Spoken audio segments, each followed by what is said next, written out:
Hello! Playing a new deck today, this time a Arjun Spike deck, which is not a hero you see particularly often. I feel like it's maybe one of the least seen heroes. And the idea is that we're playing a lot of these kind of very high value 3-drops and just anchoring them. So I think the way this deck has been playing so far is that basically I want to do almost anything to keep a hold of my really good 3-drops for as long as possible. And especially versus someone who wants to resupply a lot. These two are very good. Though notably it doesn't trigger versus a surprising amount of what they do. Most notably their ability doesn't actually count as resupplying. So when I first looked at this deck, I kind of thought it was, bad. And the reason why is because if you look at like the sport ability here, the just ability on this, it seems like there's a lot of ways to accomplish his effect. And like that is true to an extent. But honestly, your ability to just consistently have a way of anchoring 3-drops is kind of better than you would think. It plays a lot like Waru and Mac actually, in the sense that you just kind of this is not a good turn one to play. That you just kind of get a lot of uses out of really effective cards. And notably, there are a lot of really good, rare cards in Muna that become 3-drops, like that aren't normally but become 3-drops. The prime example being Quetzalcoatl, another really good example being Serenos. Normally it's a 4 mana, now it's a 3 mana, so you can use your effect on it. There are a couple other ones that aren't even running, like the Defender becomes like a 4/4/5 for 3 mana. So I think there's a lot of really good concessions to him. In addition, a lot of the rares are focused about resupplying, and resupplying is just fantastic in him. The one downside to all of that is that if you're needing to run your rares to be your things you want to anchor, and you need your rare slots to be the things that generate anchors, you do run into a bit of a bottleneck when it comes to your rare slots in this deck. It's kind of a bad draw. It's probably not the best example of that, since I do literally just have something that could anchor my card anyway, but it's still interesting. That's unfortunate. If I was first player, I'd be able to have stopped that. So yeah, let's activate this effect. Put that, and play Quetzalcoatl. A little unfortunate that the first turn got counted so directly and so cheaply, but honestly it was kind of a bad starting hand. I normally really like playing rough, I'd like kind of just like keeping the hand of 3-drops. Like I could have kept Aloe Vera.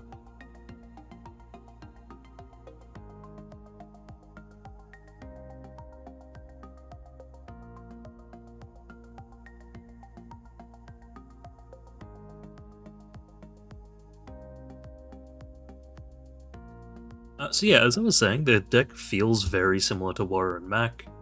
Maybe just because of Quetzalcoatl, honestly, but it kind of plays very similarly, which is that you've just got more uses out of really good effects and really good cards than you would expect normally to see. Well, resupply is very good here, I think. Quetzalcoatl doing amazing work as always. Yeah, so one of the features this deck has going for it is that whenever you see a resupply effect, Harvest is probably one of the worst ones, but any resupply effect just feels very, very good in the deck. Some examples of some ones that feel really, really good is Esmeralda. Esmeralda is like a decently costed 2-drop that resupplies, that then anchors when you discard her from your reserve. She just feels amazing. I'll very often play a turn 5 Esmeralda followed by a 3-drop that I can anchor because of her resupply. This is a rough position. I think, as much as it hurts here, I think the play is just to Mana Reap the Bastion. It's just such an incredible card that you always have to take some kind of loss to kind of play against it. I don't like not having a play here, but thankfully Quetzalcoatl will at least carry me a little bit. I can also just play Harvest to get a couple things into my reserve. Harvest itself can also be discarded for the effect. Another Bastion. Okay, yeah, I do get the recruit. Where should we put it? So, putting it to the left counters Amelia Earhart, putting it to the right counters Lyra Chronicler. The fact is they probably want to use Lyra Chronicler's ability, since it's just so much value towards getting your counters, that countering Amelia Earhart is probably more important here. Truth being, they can just play Kellen Elemental anyway, but at least it taxes out their mana slightly more. So let's play it to the hero side to counter Earhart, and then we'll resupply ourselves. There are some fun interactions you might not think of with Quetzalcoatl. The most notable one being is the cards that Muna have that make your opponent draw, like Daughter of Yggdrasil is a big one, another one is Kitsune. Both of these cards trigger a card draw for your opponent, which generates a Orders Recruit, which is just a funny little interaction. Happens a little bit more than you would think. Yep, as we expected to see there, they use the ability, which generates a resupply. That's actually quite key, because now I can play it another one to the hero side, and this means that they can't just play Kelvin Elemental to counter me. Now, truth is, because they wanted to get these counters as much as possible, they were almost always just going to play Kelvin Elemental and Amelia Earhart, so it doesn't matter, but I do like having making them have to spend resources. So, unfortunately, I'm going to slightly overfill my reserves this turn. As for what I want to keep, almost definitely just the two really good 3-drops. Next turn, I can anchor Quetzalcoatl or Aloe Vera. Aloe Vera is a bit of an awkward one in the deck, just because it does have that kind of dual thing where you can anchor itself or, anchor it with your ability. Sometimes it works out, like especially around turn 7, it means you can anchor it with its ability and anchor a 3-cost with something in reserve, and then obviously it fuels your ability very well. One thing I've considered a lot in this deck is if it's worth running... I need to address what just happened, but first off, I always wonder about running these 3-cost anchor effects. It's good because it lets you keep the chain rolling on your anchored cards, but it does kind of take away from the strength of your ability. Like, it dilutes it a little bit. Okay, so something that just happened, which was absolutely my fault and stupid, is that I just didn't consider that they had a second Bastion in play. I got rid of the first one and then stopped counting Bastion effects. So yeah, at all points in time, they had me covered on both sides there, which is unfortunate and puts them slightly ahead. Let's get rid of the Harvest. It's tempting to keep Harvest, but like, if I'm just going to use it for the ability, then I have to sacrifice one of these either way. Okay, considering Kodama, I definitely want to discard one of these, anchor Quetzalcoatl, and then play Kodama. Which one do I want to get rid of, though? It's a difficult one. I think I just need the power at this point to contest what they've got going on. They get a 5th token this turn, it starts to get really rough. I think versing Tristan Rossum, you just have to hope they don't see that many Bastions, and unfortunately them seeing 2 this early into the game is very rough. And to their credit, they have a lot of resupply effects. Their ability when it comes online starts drawing them cards. They're very likely to see 2 of them, but you hope to see it a little bit less early than that. So this turn, I think I want to put... I think Hydrencia might be kind of a trump card in this matchup. I think the idea is that I can kind of get to the point where I have enough resources to put this into play. It probably gets beaten that turn, which I don't know if I can quite afford. But if it stays in play, it gives me enough free power to fight against Tristan Rossum, and they don't often play control, since they're so... like, it's probably the one weakness of the deck, because they're so desperate to try and get their ability online that they can't afford slots. So thinking about it a little bit more, if I put Kodama into mana, I can actually play 2 3-drops this turn, so I think it's better if we just do that. Probably just anchor a Quetzalcoatl and then play a second one. It is unfortunate that like, this deck that cares so much about resupplying doesn't actually trigger the resupply keyword particularly often.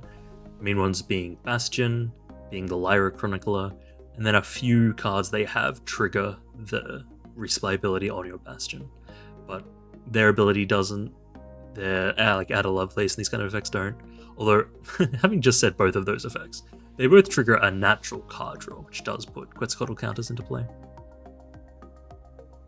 Quetzalcoatl recruits into play, I should say. So this turn, definitely going to anchor... Interesting.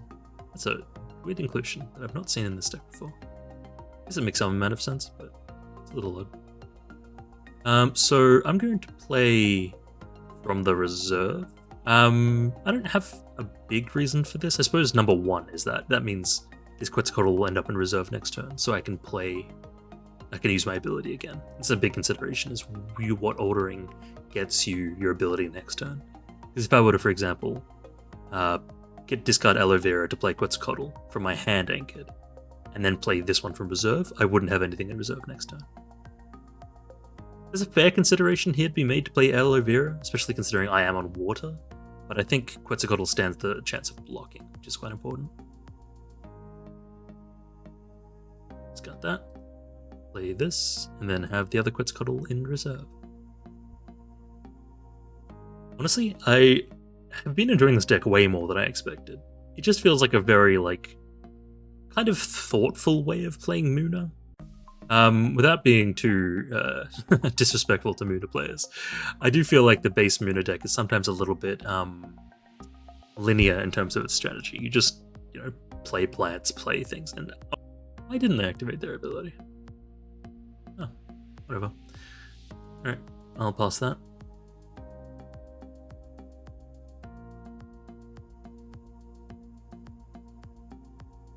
Starting to get into the really dangerous territory against Tristan Rossum, where they just have kind of the ability to have enough mana to play 6 or 7 things in a turn, and it just gets terrifying. You just can't really fight against that level of card advantage. Not great elements for Daughter of Yggdrasil. Everywhere cares about water in one way or another. I probably want to play Daughter to the right though, because it allows me to advance on Earth and blocks them on grass, so I think it's quite consistent there. With that in mind, let's put the Recruit on the left-hand side. Daughter's kind of got enough stats to fight her own way out. What do I want to put into mana here? So, I'm first player, so I kind of want to play the Quetzalcoatl. What I could do here is play Esmeralda, trigger the resupply, and then use that resupply to play Quetzalcoatl anchored, and not actually play the Daughter at all. Considering how good resupply is versus their deck, I think I want to probably do that. The real question is, do I want to keep onto which plant do I want to keep a hold of? And talking about it earlier, I do think I was kind of right on the money that Hydransia might be too slow. It's a risky one. I think in the end, I think that Hydransia's just gotta go. They were maybe even just one spot back, but the turn I play Hydransia, they get a free advance. Although, if there was a way to play it, it would be in Arjun Spike. Because let's say this turn I do what I've said. So I play Esmeralda, anchor Quetzalcoatl. Next turn I have a 3/3 in play, immediately becomes essentially a 4/4 with the Recruit. And then I just play the Dragon on top of that. It essentially becomes a 8 power on that side, 9 if they use their ability. That's strong. I wanted to say insurmountable, but this deck is so terrifying when it comes to mass strength. Sad that I can't play this first. It does open me up to sabotage issues. I'm happy enough to have Daughter in hand as a backup plan to that. It also stops it, if they use their ability, I don't get 2 counters, but it's required here. Putting it to the right advances me, but doesn't stop them. Putting it to the left does honestly much the same thing, but it kind of helps me advance a little bit. So let's put it on the left here. Another Esmeralda. So he's sad to kind of not see in hand, but she's a fine enough play here. Notably, I can play Esmeralda and something else out if I wanted to go really strong on stats this turn, but I don't think it's warranted. Yep, as expected, they're kind of using their draw when they won't get double taxed for doing so. And they get a free play as well, which is nice for them. I was worried about seeing Tinkerbell being the from reserve sabotage effect. But they still have the possibility of Axiom Scrambler, which is a concern. This confirm switcher player thing is so weird. You gotta kind of give your opponent the nod to take their action. Let's play to the right hand side a little bit here. I'm still vaguely undecided between Daughter and Quetzalcoatl. I think there's a chance that Daughter could put me in a position where I get a double advance this turn, or at the very least stop their advance, especially since they don't have anything in reserve and don't have a Trest trigger anymore. They've kind of failed the Trest train, like the concept where you just continually get things into reserve. This is obviously very helpful in that manner. Let's see what they put into reserve. It might help us make up our mind.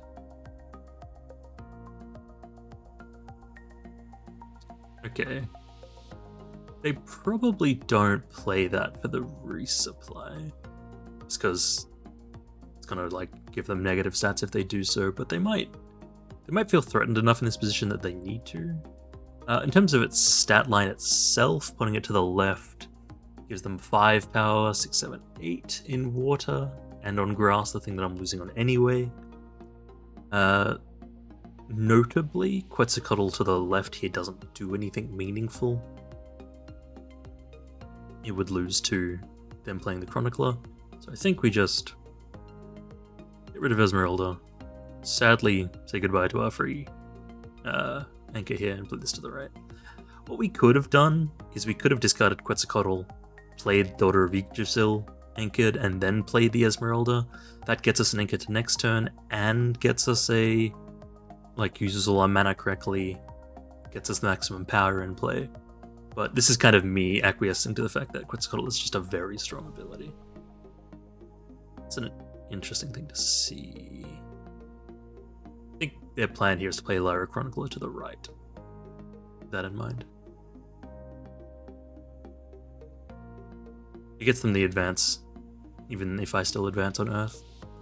If I was them, I would be kind of playing around with how worthwhile this resupply is. I think they can't afford it, yeah, as I suspected. Unfortunately here, I lose an advance on the left-hand side now.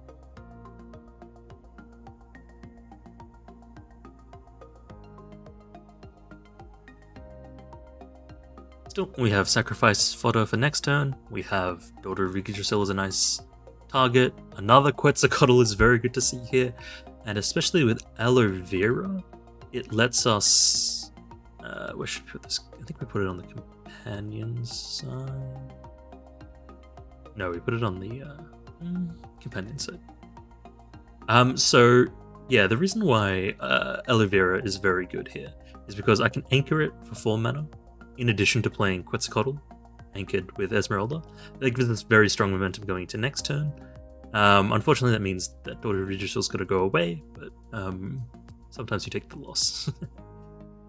Thinking about that a little bit, it means our play last turn was a bit better, since it would have been much worse for our resources. Huh. It's interesting to see how much they quote-unquote fear Quetzalcoatl, that they're willing to do that. So they have this resupply trigger, they have the draw effect, so this is going to give me 2 counters. So I kind of need to play this now. So where do I want to play it? Playing it to the left is initially quite appealing. The reason why is that it counters them completely and gets me the advance. The problem is Aloe Vera is quite bad on the right-hand side. So I think what I actually want to do is I want to anchor Quetzalcoatl to the right-hand side, and then put at least one token, one recruit on the left-hand side. So let's go ahead and do that. They Quetzalcoatl to the right-hand side. They probably are just absolutely miserable to see that, since at the very least they're probably going to give me 2 tokens this turn from it.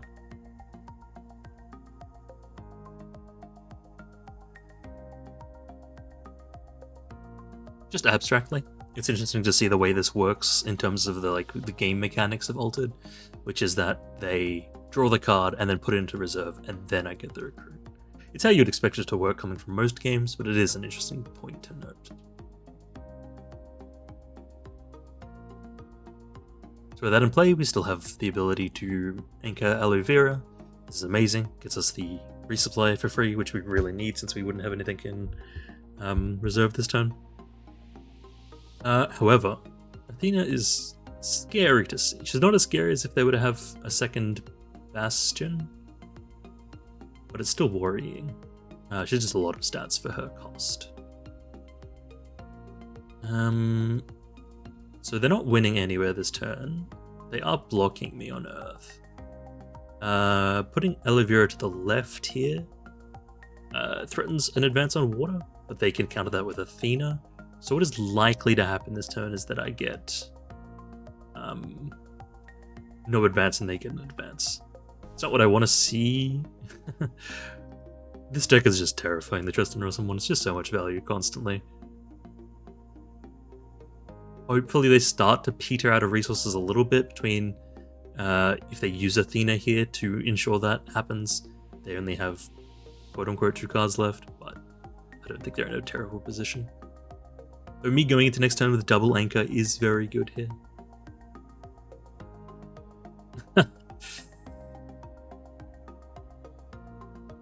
Yeah. Oh, it even goes to reserve.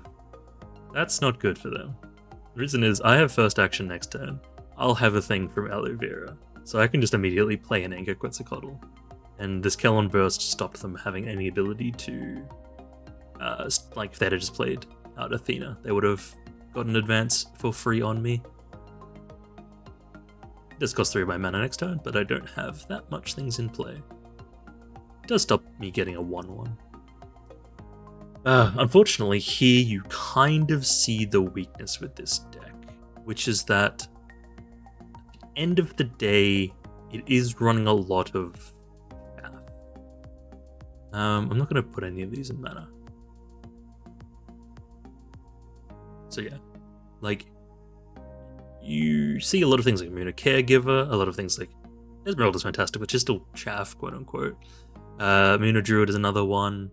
Look at the deck, there's kind of a lot of smaller things in here. Even Kodama's not a great draw.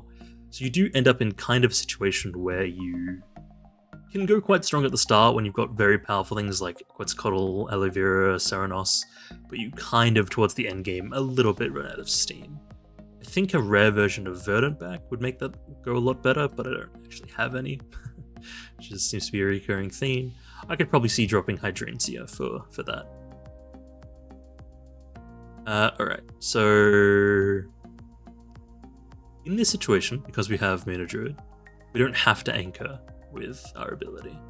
And while they might kind of see that, react, and sabotage the Muna Druid, that's almost a good thing since we have meditation training in hand. So let's just go ahead and play this out here. With all that said, we're still in quite a bad position. They're on double match point. They have some very strong things in play. We kind of drew blank this turn.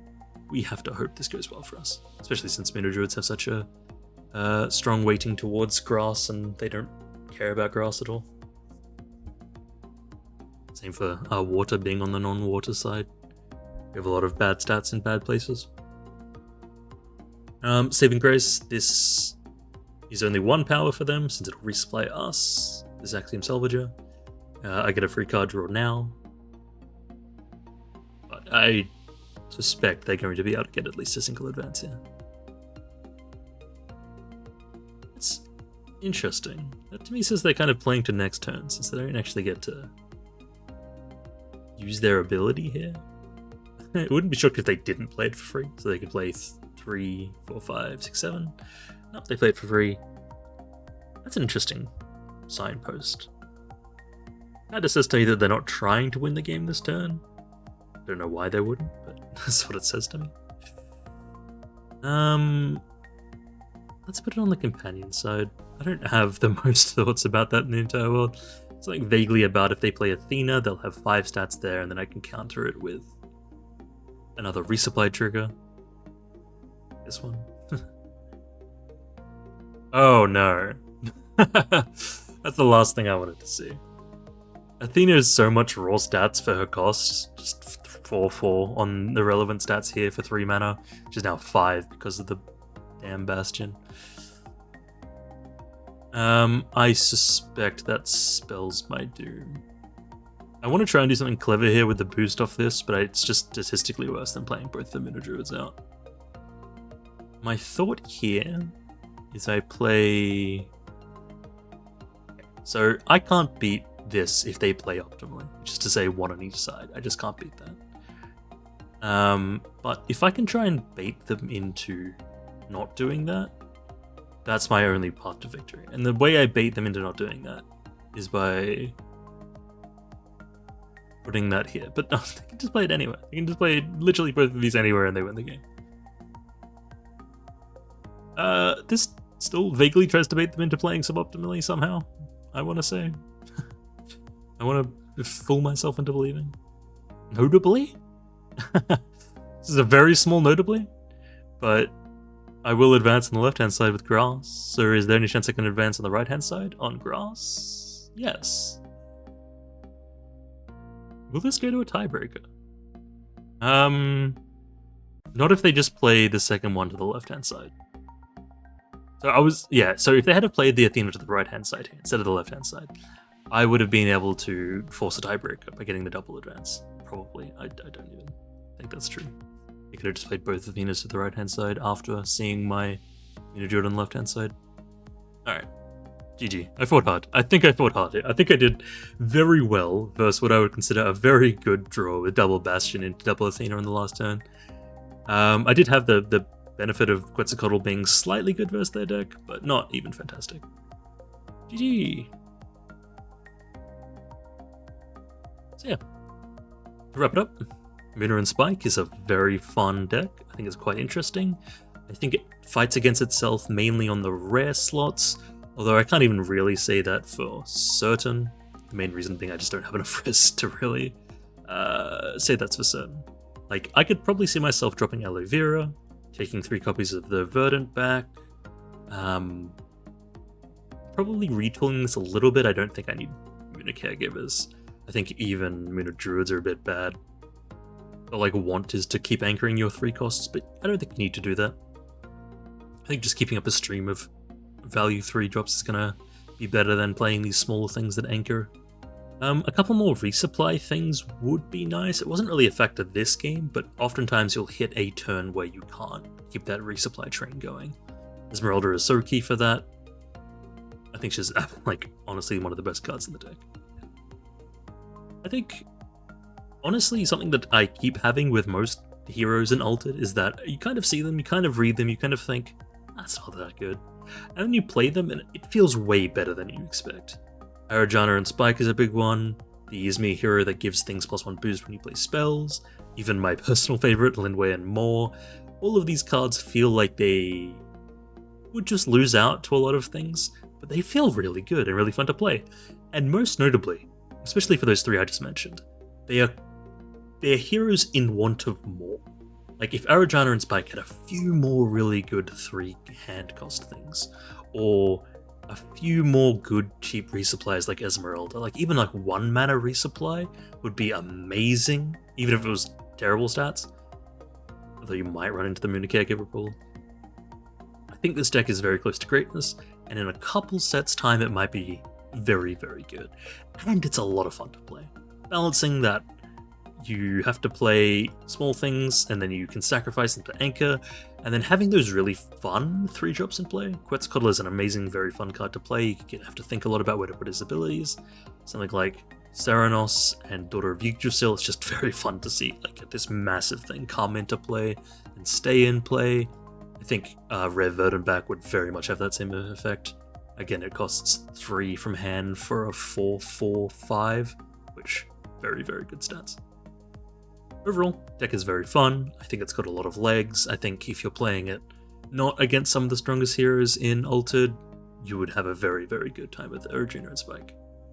Anyway, thank you for watching, and I hope you experiment with something a little bit different. You know, Altered has a lot of room for it, and I really enjoyed doing it myself. And I hope you really enjoyed this video. Have a good day.